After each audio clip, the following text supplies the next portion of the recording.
So the Sixers fall 112-109. And I had a real conflicting, sort of emotions. I was going And I still feel that way, to be brutally honest. I still feel,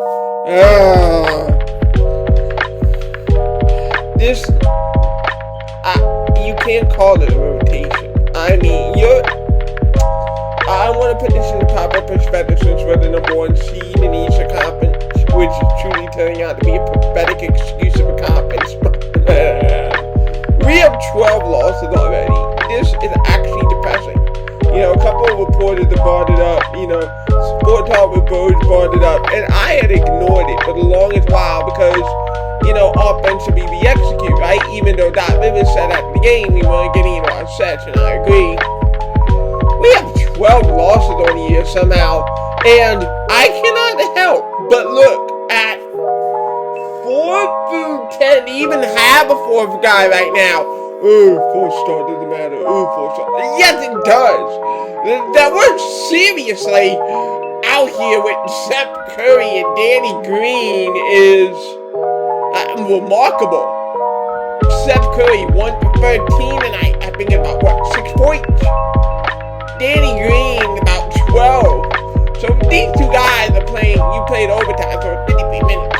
Seth Curry played about 35. Danny Green gives you about another 30. So these guys are occupying 2/3, 3/4 of the game, and they can only give you 18 points. Meanwhile, their counterparts, Sexton and Garland, literally they both struggled in the field, but compared to what they did, practically blew them up. Over 40. It is what it is. Where we're at the point where guards can struggle, not shoot well against the Sixers, and it's still more than what these 2 bring to the table on either end of the court. So you understand, these guys, not only are they not good starters, they're pulling you back. You literally have probably lost 6 games because Seth Curry and Danny Green are on your team. Seriously. And that's the best of it. Burcon, Courtmouth, Mike Scott, Mike Scott's just Mike Scott, It's not an above replacement type of player. Matisse Bible could only play 10 minutes. So I really do sympathize with Doc Rivers. What's Doc supposed to do? He has G-Leaguers and one-dimensional players on his bench. Shake Milton, he's 2 years away from 2 years away. Same thing with Tyrese Maxey. I overhyped Shake Milton. I apologize. Expecting a young guard to tap into the physique of his skill set at an early age it's unreasonable. Sport Talk with Bose is right. It's unreasonable to expect, especially for a late pick type of player, it's unreasonable to expect this player to harness his skill set, even if you see what his skill set could be down the road. It's not a fair expectation. It's not a fair expectation to have. And that was the expectation that not only I, but the front office, obviously, because they're in this situation, it's the expectation we had, and it was a mistake. And you kind of see where Doc Rivers is going here with Tyrese Maxey all of a sudden not getting minutes. Is that I can't deal with the ebb and flow of a 20-year-old as I'm trying to eke out wins, which is how bad the rotation is 4 through 10, where he's thinking, I need to eke out a win, I need to squeeze out a win, because the rotation is that bad. We're not at the point any longer where you look at the coaching staff. No coaching staff can deal with a wing rotation that includes Burcon Courtmouth, Matisse Bible, and Mike Scott. Like, are you kidding me? I thought the guard rotation was bad a year ago, but you had Trey Burke, you had Shake Milton, you had options. This small forward position, I pity Doc. I legitimately would weep. The Sixers small forward position is like watching a horror movie where it's never gonna end.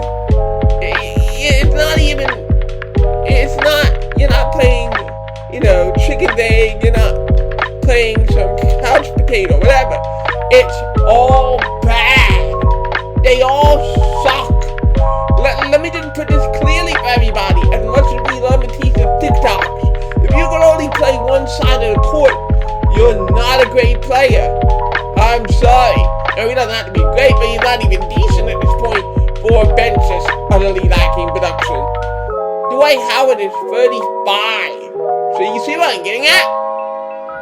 This bench is not only garbage because of what you see on the floor, you have to analyze the player. Why is it garbage? It's because this guy is not good enough. This guy doesn't have the skill. Whether it's Matisse lacking any offensive ability whatsoever and the defense is hit and miss. Whether it's Burkhardt Korkmaz not having anything at all and should be cut from the NBA. Whether it's Mike Scott, you're too old. Whether it's Shake Milton, Tyreek Maxey, you're too young, you need to get your experience in. No matter what way you dice it, these players, either they're not ready for substantial NBA basketball, or they just never will have the skill to factor into an NBA rotation if you're serious about contending for an NBA championship. So yes, last year with the coaching staff, last year you ran screens only 4% of the time, but you were the 8th best offense in screen situations. It was an offensive coordinating issue. Last year, that was seriously the problem. This year, I could focus solely on the roster and on the pieces of shit that make up our so-called rotation. Our rotation is not a rotation. Our rotation is a laughing stock. And the funny thing is, we're not the team with the highest payroll. We're not. It's not like we have Draymond Green here taking up all this money. It's Tobias Harris. And that's a pretty damn good player. Now, obviously, he's out tonight, right? But the point I'm trying to make is this organization can do more to bolster the back end of its rotation in next year's free agency and in the trade deadline, etc. We're not devoid of options. We do not have to suffer Burkhardt Korkmaz any longer than we have to. It's literally pathetic. Seriously. So when people are like, oh, if you go and get the starter, you might not have the assets for the bench. Yes, we do. Just on the fact of how pitiful the bench presently is, you understand? We don't have to go from what our bench is to what the Utah Jazz provide. No.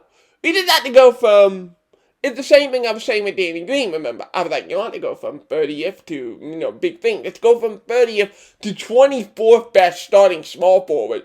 Like, to make a tiny gradual upgrade from what Danny Green is to decent, That's all you have to do. You don't have to be super big about it. In terms of that small forward spot, just get me someone better than Danny Green. If you could keep Danny Green somehow, put Danny Green to the bench where it belongs, then you get somewhere. Because Danny Green, as a bench player, you don't have a problem. Danny Green as a starter, holy shit, don't ever start again. So you understand, you're occupying 30 minutes, you're only a 15-minute player. It is what it is. You lack that talent. Same thing with Matisse Thybulle. Matisse Thybulle, 10 minutes, okay. Anything more, it's the law of diminishing returns. So sometimes it's not even about the player, it's about the role. If you're playing more than 10 minutes, you're a liability. Because you're just not that good. Same thing with Steph Curry. Steph Curry, you're not hitting shots. You're not a real guard. You need to be off the bench with Shake Milton. The real issue is Shake Milton's the combo guard, Steph Curry's the combo guard. You really don't have that guard, and that's why the Kyle Lowry situation is perfect, and it's why if we have the opportunity to execute on it, get it done, nail it in, finally get Ben Simmons a guard he can play with, because oh my God, I am sick and tired of Ben Simmons 7 turnovers. If he were with a guard that he could split the ball handling duties with, he would be a 3 turnover a game guy, and then Kyle Lowry gets you 17 points, and the whole thing, you just become explosive. You become Brooklyn Nets, Milwaukee Bucks, Asia level good just by fixing that. So literally, you have to blow this up, A, because they're not good, and B, it's time to turn the page. It's time to turn the page from TikTok's nice guys. It's time to turn the page and get some fucking serious basketball players in here, because this is becoming really hard to watch. You lost to Cleveland. You lost to the Cleveland Cavaliers. Are you kidding me? You lost to Cleveland. You didn't lose to the Pelicans. You didn't lose to the Charlotte Hornets or something like that. You lost to the Cavaliers. Are you kidding me?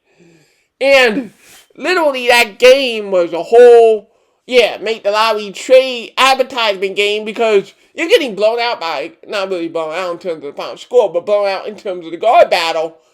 Sexton and Garland, 40 points, 45 points, and you're not really getting anything from your guards. So the only reason you were even in this, Ben Simmons was pretty good offensively, safe for the turnovers, and Joel Embiid the MVP. And talking about Joel Embiid for a second, I want to hit on something else.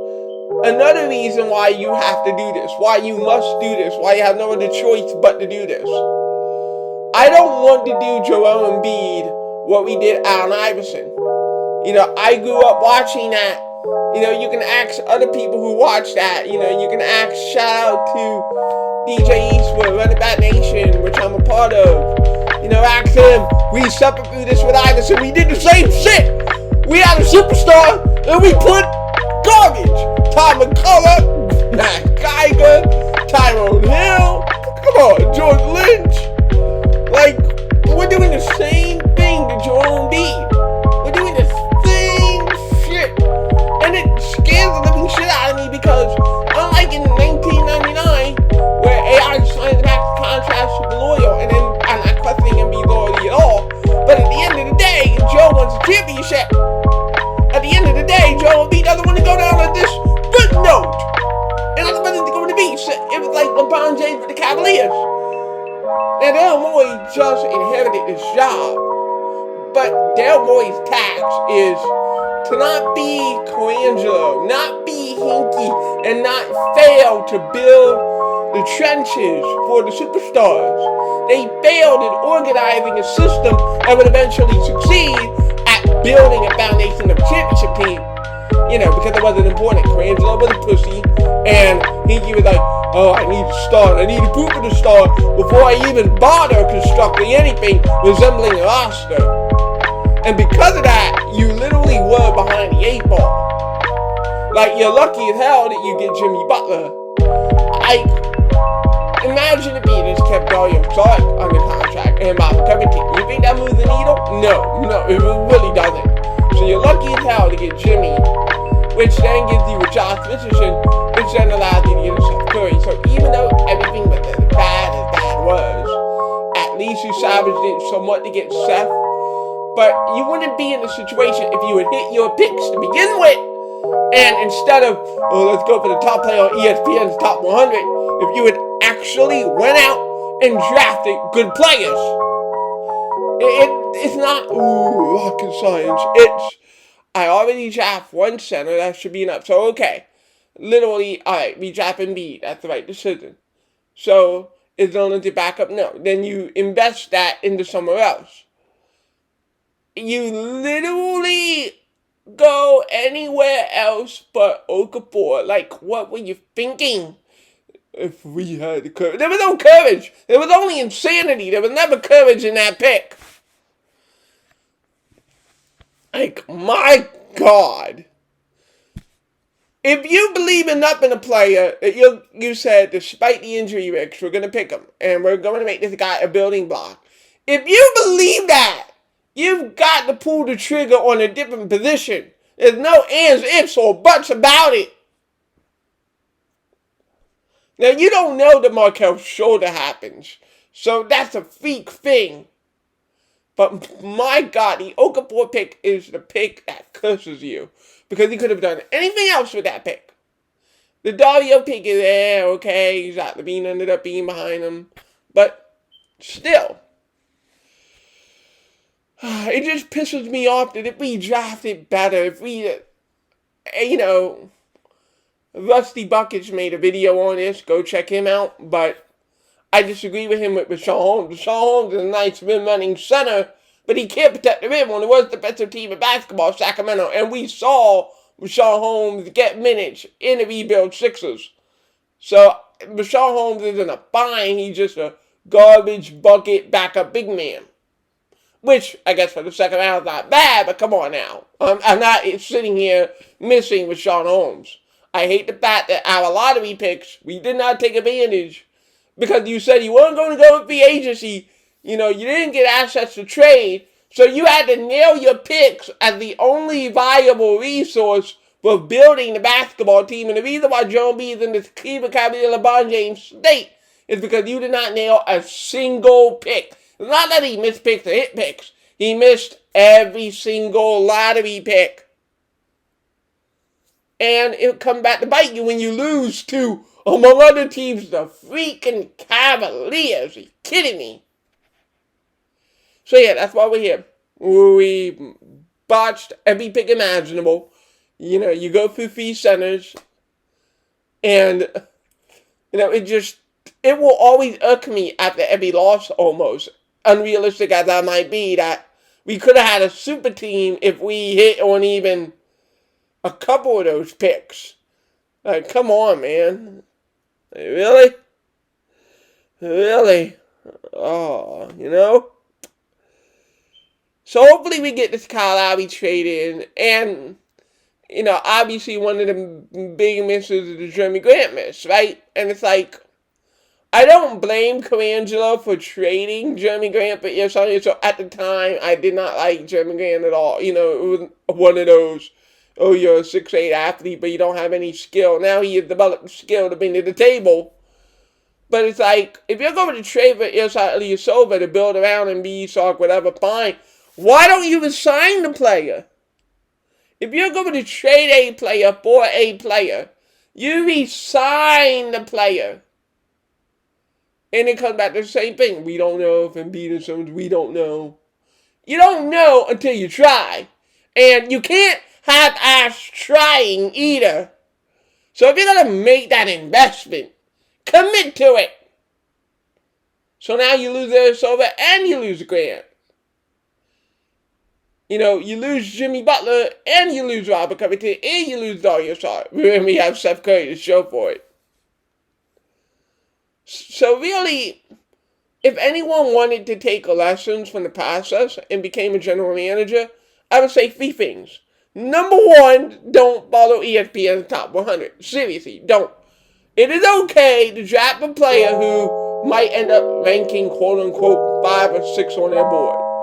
If you believe that the guy that's being ranked 3rd or 4th is actually the best player in the draft, by all means, you don't have to trade down. So you mentioned, we'll trade down for Booker. And you're telling me that Devin Booker's not the best player in that draft? Don't hold yourself hostage to some pre-draft ranking. A fan can hold themselves hostage to a ranking.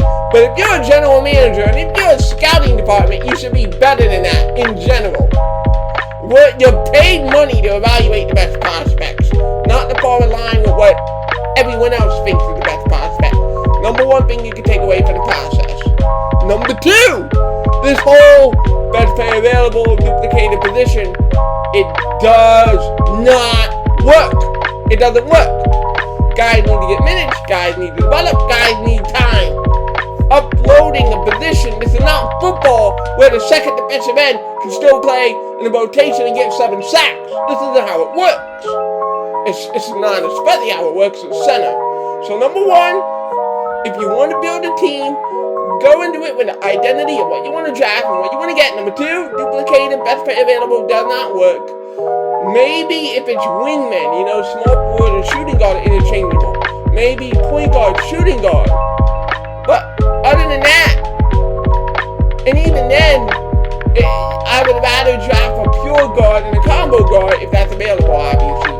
Speaking hypothetically about drafts. But number two is pick the player that fits your system and don't duplicate it. It's not, one's great, I want to trade the other for value. You ruin his value because he's not on the court. Stunningly obvious, right? But you had to go through the process to figure out what is glaringly, stupidly obvious. Number 3, value the players under contract. There is a reason contracts are signed.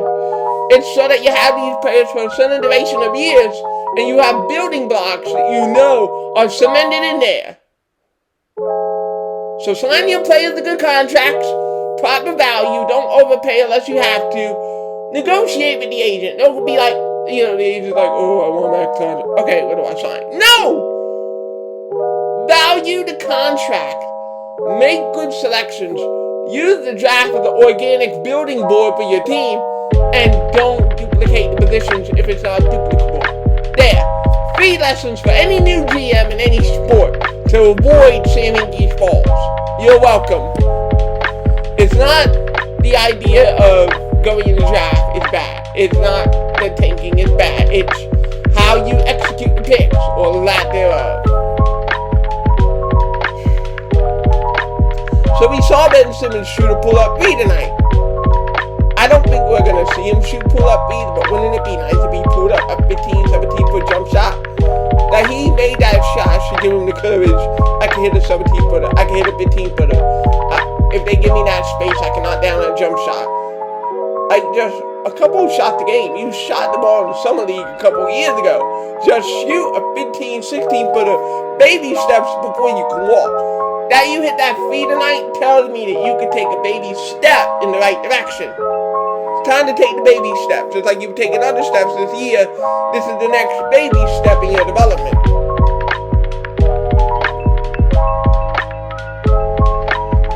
Whew. So the moral of the story is bad draft picks ended up leading to a heavy-handed roster.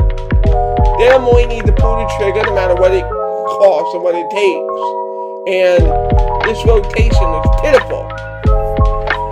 Sexton Universe signing off.